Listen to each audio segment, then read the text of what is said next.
Welcome to a new deep dive. Today, our mission is analyzing the week's most critical spy stories and security intelligence updates.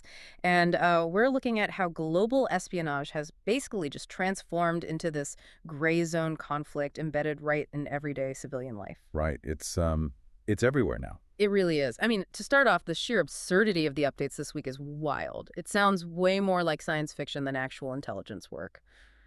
Okay, let's unpack this. We've got the Chinese government issuing warnings about spy turtles and teenagers in Russia allegedly planting car bombs. Yeah, well, overt military escalation is just too costly. So instead, these authoritarian regimes are increasingly using, highly integrated multi-domain approaches. They combine these bizarre espionage tactics with economic leverage. Just projecting power without technically crossing the line into a declared war? Exactly. They exploit the civilian infrastructure because they're desperate to avoid direct military confrontation. Right, which brings us back to those turtles.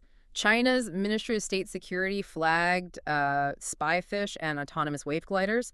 It's like James Bond meets marine biology. What does this actually mean? I mean, it sounds ridiculous on the surface, but the target is very real. Foreign agencies are actively collecting critical undersea acoustics, submarine signatures, and seabed topography. Wait, so they're literally just mapping the ocean floor with fake fish? Pretty much. And, if you map the water's temperature layers, you map exactly how sonar travels through that water. That tells you where submarines can effectively hide. Oh, wow. Yeah, it completely alters the risk assessment for naval operations. And look at where China is pushing this maritime pressure right east of Taiwan. Right, they're using what they call law enforcement operations, which is really just harassing cargo ships. Precisely. They're testing if they can normalize a heavy military presence by hiding behind a civilian or scientific cover. It's the same aggressive playbook they used with air sorties over the Taiwan Strait. Yeah, just constantly pushing boundaries. And we're seeing that exact same exploitation of civilian trust online, too. U.S. agencies, the DOJ and FBI, they just seized 13 domains tied to fake consulting firms. Oh, the AI job scams. Yeah. They used AI-generated photos and legitimate job platforms to target people who hold security clearances. But, I mean, if China or whoever can just spin up a new AI persona tomorrow, aren't we just playing whack-a-mole here?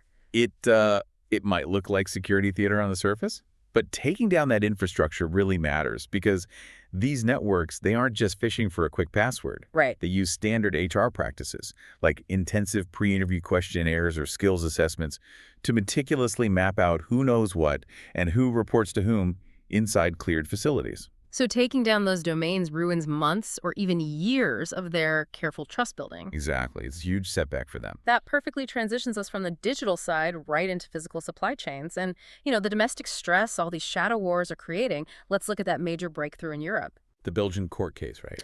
Yeah, a Belgian court just sentenced Victor Labin, an identified GRU officer, so Russian military intelligence.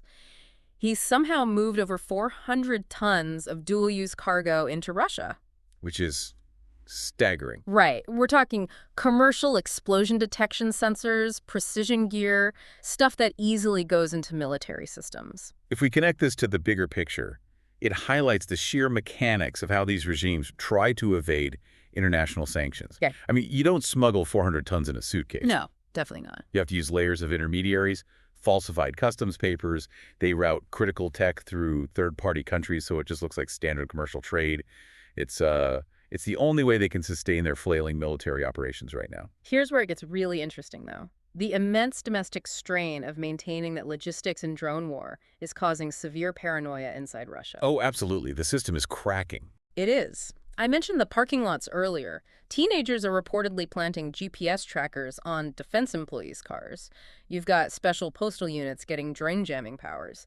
And, get this, a treason case launched over a single $1 transfer to a charity. A single dollar. Yes, it's wild. Well, that domestic threat theater, the Telegram chats, the parking lots, it's a direct symptom of their infrastructure stress. Yeah. Critical Russian facilities are getting hit. Like the ones making those Kometa drone antennas. Exactly. VNIR Progress and others continue to suffer strikes.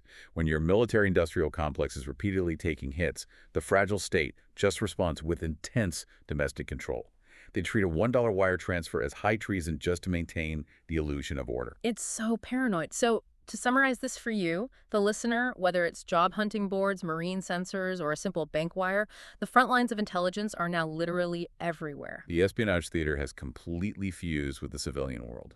Which leaves us with a lingering, maybe uncomfortable question for you to mull over. If the new gray zone battlefield relies on HR departments, customs agents, and commercial shipping, does the traditional legal definition of a civilian even exist anymore? That's the real question. And more importantly, are private companies actually prepared to be the first line of national defense? Something to think about. Thanks for joining this deep dive.